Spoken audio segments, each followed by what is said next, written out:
varias semanas sin competir, ¿no? Sí, al final, pues oye, pues ya llevamos 3 semanas, al final son 2 semanas de parón más la semana pasada porque se suspendió el partido, entonces bueno, la verdad que el equipo lleva 3 semanas trabajando muy bien y tiene muchas ganas de que empezar bien el año, de que llegue el partido el domingo y competir en Leganés.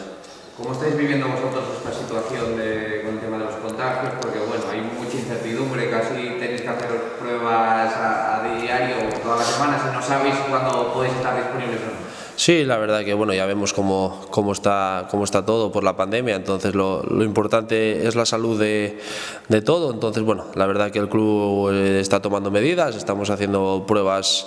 bastante a menudo, entonces bueno, la verdad que intentar llevarlo de la mejor manera posible, tomando las mayores precauciones posibles, entonces nada, intentar cuidarse todo al máximo y nada, al final es una pandemia y es lo que toca ahora mismo. Ahora os llega el partido del Leganés, el último de la primera vuelta. ¿Qué partidos esperáis y bueno, qué destacaríais del Leganés? Bueno, al final sabemos que es un filial, al final todos sabemos lo que es un filial, al final es un equipo con gente joven, que suele estar muy bien físicamente, querrán hacer un partido en el que la pelota corra muy rápido, en el que no haya muchos parones y entonces bueno, nosotros tenemos que plantear nuestro partido, ir a jugar nuestro partido e intentar traer los 3 puntos. Es el último de la primera vuelta, como decíamos. Si conseguís la victoria, el equipo cerraría la primera vuelta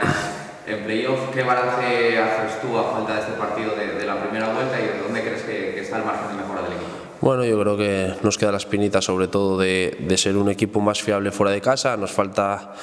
un poquito de regularidad digamos en las salidas de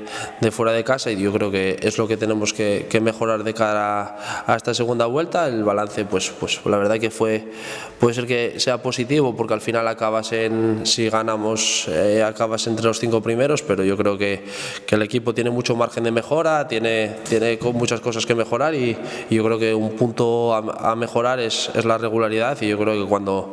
empecemos a ser un equipo también fiable fuera de casa, pues yo creo que el equipo pues va a ir para arriba, va a ir a mejor, entonces yo creo que es la tónica un poco a seguir esta segunda vuelta.